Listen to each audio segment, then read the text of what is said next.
Y nos centramos en conocer la actualidad en A Buenas Horas con Manuel Cabrera, abogado. Manolo, ¿qué tal? ¿Cómo estás? Buenos días, José Luis. Buenos días a todos. Bien, estamos bien. A ver si se va la calima, ¿no? Que ese es el tema de conversación. Uf, la calima que va y viene y no se detiene, ¿no? Como diría Alejandro Sanz. Y Pero que no no por la llueve calima, ¿no? nada y los agricultores que lo pasan fatal y encima que no llueve, que hay calima. La verdad que ser agricultor en estos días es una cosa complicada, ¿no? Sí, sí, la verdad que sí, la verdad que sí. Bueno, y saludamos también a Carlos Talavera. Carlos, ¿qué tal? ¿Cómo estás? Hola, muy bien, buenos días. Buenos días porque es uno educado y amable, entonces tiene que decir eso. Es un deseo, ¿no? Que tenga buenos días. Y Sí, respecto a los agricultores, son aquellas personas que se pasan todo el día mirando al cielo aunque no creen en Dios. No sé claro. si ustedes sabían eso. Sí, es verdad, sí, Porque sí, sí, esperando que caiga luego, agua, ¿no? y aquí, Exacto. tal como lo llevamos mal, ¿eh? Lo Sí, llevamos mal. sí, fatal. ¿Eh? Bueno, enseguida vamos a hablar del sector primario, de los agricultores, etcétera, pero supongo que siguiendo la actualidad, uno de los temas principales que estamos viendo que ahora mismo acapara todas las miradas, es lo que veíamos y lo que conocíamos el día de ayer, ¿no? De esa presunta compra de mascarillas por parte del que fuera mano derecha, del el que fuera ministro de Fomento, José Luis Ábalos, que claro, vuelve otra vez a quitar el avispero de lo que sucedió en pandemia, que parece que presuntamente muchos pues se hicieron de oro, Manolo. La verdad es que, bueno, son noticias que siempre resultan tremendamente desagradables. Bueno, por lo menos son rojas, ¿no? Mm, Y da un poco de vergüenza ajena, aunque ya hemos tenido las declaraciones de Ábalos y las declaraciones de Pedro Sánchez. Y después, ahora está investigando el juzgado de instrucción y hay que ser prudente con las investigaciones judiciales. Si ya se han producido detenciones, supuestamente es porque debe haber indicios racionales de criminalidad a juicio de la persona que investiga, que es el juez, donde se le da traslado de las actuaciones policiales, con lo cual entiendo que han estado dándole pólvora al juez para que ahora pueda dictar un auto de detención y bueno, lo que no cabe ningún género de duda es que habría que analizar si cuando se cometieron esas supuestas irregularidades, había dependencia no solo del ministro, sino del presidente. Es decir, es una cadena y después ver si esa persona hubiera podido o esas personas hubieran podido cometer esos supuestos delitos de no haber tenido la confianza o el visto bueno de sus superiores. Entonces ahí está lo que son las figuras de cuando el juez llega más lejos o no llega, porque ahora al claro. final supuestamente si hay irregularidades será que yo no me enteré de nada, pero eso después también hay que demostrarlo y acreditarlo. De momento a quien han detenido es a este señor que parece ser que era la mano derecha del ministro, que incluso parece ser que llegó a acompañarlo el día de las maletas famosas que al parecer vinieron de Venezuela, que fueron muchísimas y que al parecer, según Ana Oramas, creo recordar, Mm, supuestamente podían traer algo de oro de Venezuela, que por lo ya. visto que los canarios sabíamos mucho de ese tipo de cosas y se pidieron responsabilidades que no ha quedado en nada, pero ahora que lo vas hilvanando, puedes hasta Mm, hilvanar el despido fulminante del ministro sin que nadie pudiera decir que iba a pasar. Con lo cual, la verdad que parece una novela o parece una serie de Netflix, pero mm. es la realidad que estamos viviendo en el día de hoy, ¿no? Carlos, ¿qué opinas?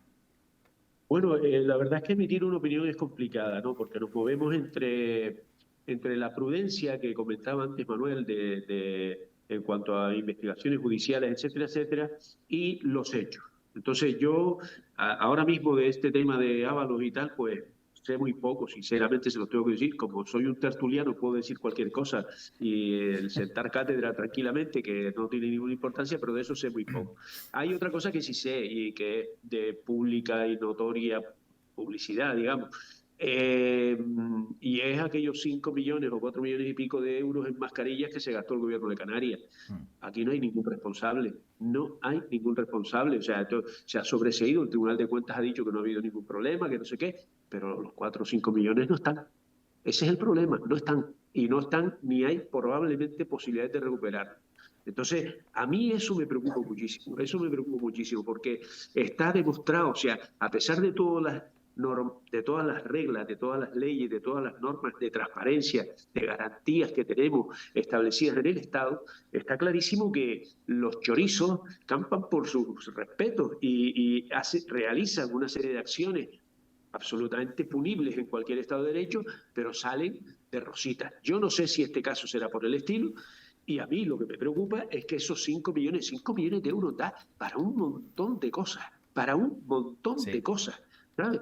Entonces, ¿qué ocurre? Si yo fuera un familiar de una persona que se murió, hablando en términos muy mal, pero no por ello menos realista, se murió en la mierda en un hospital o en una residencia de ancianos, yo me sentiría muy mal con ese tema, ¿vale? Yo me sentiría muy mal. Y entonces yo no excluyo la posibilidad de un estallido social, no ahora y no por esto, ahora mismo, pero en caso de que hubiera un estallido social, estas personas tienen que poder y ponerse a recaudo, ¿eh? Porque habrá quienes vayan contra ellos. Y no sin razón, o sea, no digo que tengan razón desde el punto de vista de tomarse la justicia por su mano, pero es que evidentemente las están dando, ¿eh? Y es que no hay derecho simplemente a que haya una persona que se beneficie de una situación de necesidad, como puede ser una epidemia o una pandemia, y encima se beneficia pasando por encima de la normativa, aprovechándose de su estatus político, etcétera, etcétera, y después aquí esto no lo paga nadie, Claro. absolutamente, nadie, ni siquiera me vale, ni siquiera me vale lo de la responsabilidad política, eso es una bobería, eso es mentira, porque en el caso de las mascarillas debería haber dimitido desde el presidente del gobierno de Canarias hasta el último mono en la Consejería de Sanidad. Y debería haber dimitido por una razón muy sencilla, porque es que no aparecen 5 millones de euros. ¿Sí? Y el señor este ahora es ministro, o sea, yo sinceramente no lo veo en política. Y lo digo con todos mis respetos, quiere decir, a mí el antiguo presidente del gobierno de Canarias me merece todos los respetos. Yo no creo que él sea mala persona, ni mucho menos, ¿no? Pero está clarísimo que es su responsabilidad y como responsable tiene que decir, mira, yo me voy de aquí porque es que esto no lo he controlado, no lo he sabido controlar. Bueno, sin duda la verdad que es un tema escabroso. No sé si quieres aportar algo más, Manolo, pero No, no, ahora no, yo mismo lo que quiero, estamos hablando de que hay lo que mucho quiero, mar de fondo y veremos qué pasa con todo esto. no, pero yo lo que quiero puntualizar es el nivel de exigencia que a veces nos exigimos nosotros personalmente y que por eso a veces dice que sean los jueces, pero los jueces tienen un camino, ¿no? Pero que entrar en que si me cae bien o me cae mal Ángel Víctor Torres, o es que eso me parece, yo para qué voy a entrar y a nadie le Sí, importa. Ahora, yo lo que digo es que si el presidente del gobierno de Canarias cuando pasó esto, que sonroja, lo han premiado con ser ministro. Entonces, ¿qué lectura se hace a todo el resto de personas que están en la política de que si puede pasar esto? Yo no digo que tenga responsabilidad o no, pero yo estoy seguro que él, eso no está orgulloso de que haya pasado siendo él el presidente del gobierno de Canarias. Y seguramente a título particular, probablemente dirá, sí, suponiendo que no hubiera pasado nada, digo, es que yo soy el responsable. Es como si pasa algo en mi despacho. ¿Quién es el responsable? En mi claro. secretaria. Los compañeros que trabajan para mí. Pues al final tendré que ser yo la responsabilidad, no decir, no, es que yo se lo di a fulano, que lo lleva a tu asunto, y que resulta que no, el responsable soy yo, ¿no? Pero esto es a nivel particular. Entonces, yo, cuando haces una lectura de alguien, porque si alguien dice, Dios mío, le pasó esto, y ya tuvo que dejar la política y tuvo que volver a su profesión, o ha montado una empresa de asesoría, pero es que tú dices, mira, ha pasado todo esto, que es una barbaridad, no aparece 4 millones, no 40.000 euros, Sí, sí, sí, no, una sino barbaridad de 4 millones dinero. de euros, y se le ha premiado, porque a lo mejor ese dinero, a lo mejor no ha ido a, porque es mi teoría siempre, no ha ido a las arcas de un particular, sino a lo mejor ha ido a las arcas de una financiación de algo más grande o una estructura, porque Mm. si no, no se puede llegar a No te entender. cortes, Porque hombre, no si, te cortes. no, no, hablo con la prudencia Sí, de claro. lo que nos dice de la transparencia, porque no tiene ningún sentido que tú protejas a alguien o tengas que traerlo más cerca. Yo es que no lo sé, porque es que todo lo que se hace en mafiosos que a veces uno lleva en el despacho, pues después ve que en situaciones donde la gente tiene que actuar con el máximo decoro, aunque no haya tenido responsabilidad, tú dices, es que parece que se le premia. Entonces, ¿cómo se le va a enseñar a los hijos si no con el comportamiento de los padres, entre comillas? Pues todos estos políticos que de la nueva hornada, cuando ven esta situación, dicen, jolí, pues yo, este señor que pensé que iba a pasar vergüenza, pues mira lo que pasa. Y después lo que dije antes, vamos hilvanando de ahora hacia atrás, jolín, y puede tener un sentido, es decir, puede tener una interpretación, evidentemente estar a la contraria, ¿no? Sí, sí que... Pero que a mí esto no me gusta y no me gustaría que lo que dice mi contertulio del estallido social y que puede entender que alguien vaya a cortar cabezas, entre comillas, y eso lo he dicho yo, pues es que es verdad, porque a lo mejor murió tu padre en la pandemia y no pudiste ni verlo, ni apretarle la mano, y a lo mejor murió porque no tenía un aspirador de esos pulmonar, porque hubo un tío por en medio que como tardó 2 días para llevarse una comisión, no llegó. Y si tú te enteras eso de verdad, pues cómo van a reaccionar ese tipo de personas. La verdad que me parece algo sangrante y es el nivel que tenemos de nuestros políticos a nivel general, a nivel general. Pero bueno. Es lo que tenemos, ¿no? Bueno, veremos qué ocurre, como decía, con este caso. Y Carlos, también muy pendientes del sector primario. Ayer tractorada, sigue habiendo manifestaciones. Desde tu punto de vista, ¿cómo se puede arreglar pues lo que están pasando y lo que están viviendo cuando llevan ya pues más de una década reclamando que esto pues se controle un poquito más? Bueno, para mí es difícil porque, como dije antes, de esto no tengo ni pajolera idea, pero bueno, Tampoco. a mí se me ocurren 2 cosas. Lo primero, que las reivindicaciones que se están produciendo a nivel del Estado español, en lo que es el territorio continental español, pues está claro que no tienen nada que ver con las posibles reivindicaciones que puedan haber en Canarias. O sea, son 2 cosas distintas. Además, otra cosa lógica, por otro lado, puesto que no son 2 realidades diferentes, ¿no? Aquí quieren meterlo todo en el mismo saco, pero no, son 2 cosas distintas. En España y en Europa, ¿qué ocurre? Que los europeos franceses están cortando las entradas de camiones con productos españoles porque van por carretera. También van por carretera productos marroquíes, que pasan por España, como la canción infantil aquella, ¿no? El camión que pasaba por aquí y todo el rollo aquel, ¿no? No sé si se acuerda. No. Bueno, ya lo diré, lo canto luego. Vale. El caso es que, a capela, lo que pasa que claro, que aquí en Canarias tenemos otro régimen completamente diferente. O sea, las exportaciones hortofrutícolas canarias normalmente salen de aquí en barco, algunas en avión muy excepcionalmente, pero casi todas en barco, van a Europa y se desembarcan. Las que se desembarcan en España es porque van a España, no porque vayan a Francia ni nada, sino que se desembarcan las que van a Francia. Creo que hay pocas. A Holanda, Inglaterra, van directamente en barco y se desembarcan en los puertos de destino. Por lo tanto, no estarán tan afectadas por esta situación crítica que se está viviendo en las fronteras o en las carreteras francesas, ¿no? Evidentemente, el sector primario en Canarias tiene una cantidad de problemas brutales que no sería extraño que se tenga que reivindicar cosas. Y para mí... ¿Se te ha apagado el micrófono, Carlos? Ahora. No, perdona, que se cortó porque entró una llamada y tuve que cortarlo. Vale. El principal problema que tiene para mí el sector primario canario es la dependencia que tiene de subvenciones. O sea, el sector primario canario tiene que asumir que no puede estar dependiendo de subvenciones, porque si depende de subvenciones estamos viviendo en una ficción económica, y esa ficción económica, cuando se acaben las subvenciones porque no le dé la gana al subvencionador de dárnosla, pues entonces nos quedamos comiéndonos las uñas, por no decir otra cosa más asquerosa. Entonces, claro, hay que planteárselo. Otro problema que hay es la importación de productos hortofrutícolas, la importación que puede venir de Marruecos, puede venir de España, de Europa, de muchas partes del mundo, y productos productos que además se producen en Canarias sin ningún problema. Estoy hablando de tomates, por ejemplo. O sea, nosotros tenemos excedentes y por eso se exportan los tomates. Que hacen aquí tomates de Murcia o que hacen aquí tomates de Israel, por ejemplo. yo no tengo nada contra Israel, Sí, sí, que pero... conste, por la situación que hay, no tengo nada contra Israel, todo lo contrario.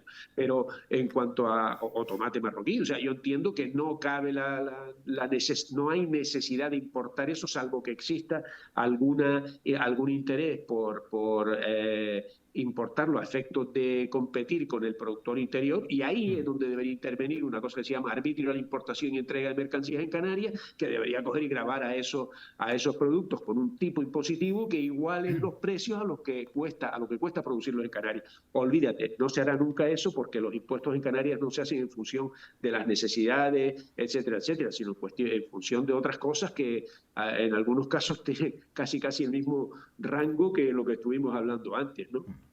Bueno, Manolo, y desde tu punto de vista entonces también, aparte de lo aportado por Carlos, ¿qué opinas? Pues, ¿sabes qué pasa? Que yo creo que esto no es un problema de ahora. Esto es un problema que se va acumulando y nunca llega alguien o un gobierno que en un momento dado coja el bisturí para operar.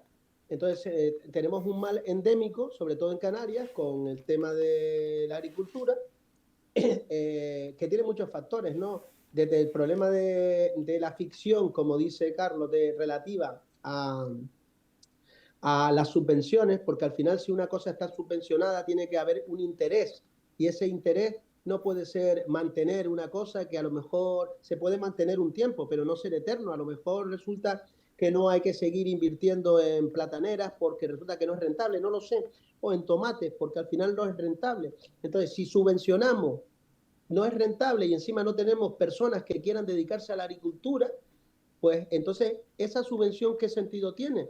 ¿Por qué tenemos que mantener una cosa que sabemos que a la larga no va a funcionar? Pues porque resulta que a lo mejor dependen de esa actividad X personas que votan y son X familias, y al final es que nunca viene alguien y dice, oiga, señores, es que hay que, en vez de plantar plátanos, pues habrá que plantar aguacates o piña, o yo qué sé, pero me imagino que habrá gente que estudiará la manera de que algo pueda ser rentable, o que nosotros podamos plantar flores y aquí tengamos proteas cuando en el otro lado no tenemos, y así podemos obtener un precio. Pero ya tenemos dos universidades, me refiero, muchas universidades, que tenemos más de dos, pido disculpas. Sí, Entonces ya exacto, tenemos muchas públicas dos. universidades en Canarias y tenemos mucha gente estudiosa que puede cruzar su conocimiento con gente que tiene experiencia antes de que vayan fallando, porque yo conozco muchísimas personas que tenían fincas en producción y las han tenido que mal vender porque resulta que no encontraban personal para hacer frente a esa finca y la han mal vendido, y las personas que la han comprado han apalancado el dinero porque la finca sigue estando ahí. Claro. Entonces la compré barata, pero no me interesa ponerla en producción. Y en la península los que están poniendo en producción las fincas y los que están comprando las fincas son fondos de inversión por según qué circunstancias y según qué cosas. Entonces, pero en Canarias, que es totalmente diferente, si no se hace una estructura de que tengamos las personas trabajadoras para después poner las fincas en producción adaptadas a la situación actual, y que la subvención no se quite radicalmente, pero sí que sea de una manera progresiva. Pero ¿quién le pone ese cascabel al gato? ¿Quién se va a pegar 4 años de legislatura en esa lucha, José Luis? Solo para que después le pongan una calle o una plaza. Es decir, el concepto del reconocimiento social ha cambiado, porque yo lo veo a mi alrededor, de lo que yo estudié y lo que pensábamos y lo que se ve en la actualidad con los emprendedores. Entonces, al final, cuando aquí no haya agricultura, porque nos salga más barato, porque rara es la persona que compra una pera de San Mateo que una pera chilena, si la pera chilena se la ponen a 0,35 y la pera de San Mateo se la ponen a 1,25 y ponen una cámara oculta, te podría llevar una gran sorpresa. Y después de, con esa cámara oculta, haber captado a la persona, le haces una encuesta y te dirá que hay que comprar peras de San Mateo. ¿Me entiendes lo que te estoy diciendo? Sí, sí. Y le enseña y dice, mire, es que usted acaba de comprar las peras chilena. Es decir, que al final eso es un mal endémico, pero yo entiendo que a los políticos les cuesta mucho tomar medidas que no son muy populares en estos días, ¿no? Entonces, eso es complicado, igual que el arbitrio al que hizo referencia mi contertulio. Evidentemente, eso es una cosa que se podría hacer perfectamente. Usted puede importar, puede hacer lo que considera, porque a usted le guste más el tomate o marroquí, pero ya verás que no lo importan en el momento en que se equipara con relación a un arbitrio, con unos estándares y unas tablas relativas a lo que cuesta aquí producir. Lo que no puede ser es que un señor, un árbol, un limón, 1 kilo de limones en el árbol, esté pagándose a 0,15, 0,18 y por las razones que sea tú vayas a un gran establecimiento en Canarias y lo encuentres a 1,25. Sí, sí, no, los precios Es son un auténtico despropósito, ¿no? criminales, los precios son criminales. De Pero manera es muy... difícil Sí, porque sí. todo pasa por medidas políticas y sabemos todos que a los políticos no les gusta dar malas noticias y no les gusta. Es como a mí cuando me nombran administrador concursal, tengo 120 trabajadores y les digo, mire señores, me tengo que quedar con 45 trabajadores. Wow. Vengo dentro de 20 días para que ustedes me digan a los que he hecho. Siempre me gusta un poco hacer eso. Cuando llego al mes y medio, digo, ¿a quién quitamos? Y dice, es que no sabemos. Y tú tienes que ir a unas políticas de antigüedad, de quién cumple el horario, quién ha tomado menos bajas en los últimos años, porque tienes que tener algo objetivo para poder explicarle al juez por qué has tomado una serie de medidas. Perdón. Pero eso lo haces como administrador concursal de un juzgado. Pero si tú eres concejal de un ayuntamiento o alcalde de un ayuntamiento que tiene plataneras, por ejemplo, le voy a decir... Sí. Es muy complicado. Sí, es muy complicado. Bueno, de manera muy sintetizada, porque nos quedaban apenas 5 minutos, Carlos, no sé si quieres aportar algo más sobre este asunto, para también tocar uno de los últimos que hay para el día de hoy, pero muy, muy rápido. No, bueno, yo casi estoy de acuerdo con lo que está diciendo Manuel, pero bueno, tengo que discrepar en algo, yo no sé qué, ahora ya me... No, básicamente eso, que desgraciadamente los políticos no tienen políticas a largo plazo, son todas políticas coyunturales y hay un problema aquí que se llama clientelismo y ese clientelismo está muy ligado pues precisamente a las subvenciones, etcétera, etcétera. Y cuando hablamos del clientelismo estamos hablando prácticamente de fraude electoral, así directamente, ¿no? Entonces, claro, eso tenemos un gravísimo problema. En Canarias no se ha eliminado todavía esa forma de caciquismo que es el clientelismo. Hay algunas islas en que el caciquismo es como siempre, pero bueno, y yo creo que eso va a ser muy difícil de erradicar, ¿no? Yo soy crítico, pero yo sé que va a ser muy difícil de erradicar. Bueno, muy rápidamente, como decía, 1 minuto para cada uno, porque nos queda el tiempo justito. Ley de medidas urgentes en materia de vivienda del Gobierno de Canarias. Bueno, ¿qué te parece? El que puedas, a lo mejor, pues edificios que están a medio construir que se acaben o locales comerciales que se puedan habilitar para viviendas, que son algunos de los argumentos que hemos visto. Muy, muy rápidamente, ¿qué te parece este cambio, pues, a lo mejor, para agilizar un poco el tema de la vivienda?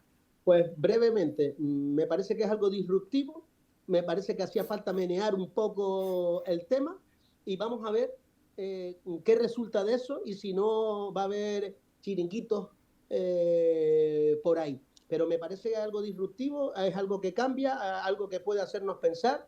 Significa poner edificios que están parados, pues por lo menos tienen que ponerse a pensar qué es lo que hacer. Locales, copiar otras cosas que ya se ha visto que ha funcionado en otros sitios. Si se consigue poner que la mitad de los locales puedan ponerse en marcha, pues me parece que las ideas son buenas y aquí han tenido ideas y lo han puesto en la normativa. Ahora vamos a ver cómo ese elefante que es la administración, cómo se mueve, y me parece algo disruptivo y por lo menos no se va a poder decir que no han tomado medidas y que han hecho cosas. Vamos a dar un poquito de plazo y ya después podremos analizarlo con más detenimiento, pero me parece una buena idea al principio. Bueno, Carlos, ¿y desde tu punto de vista? Mira, yo no conozco las medidas estas, no puedo opinar directamente sobre ellas, por lo que acabo de oír. En principio no me parece mal que se promueva el que se pongan digamos, en el mercado como viviendas ese tipo de inmuebles, pero hay que tener en cuenta una cosa: tenemos un parque de viviendas grandísimo, vacío, un gran parque de viviendas vacío, unos cuantos miles, no 500 o 600, ¿no? O 13.000 viviendas vacías, ¿no? Entonces, hombre, hay algunas que son segundas viviendas, no se pueden tocar, evidentemente.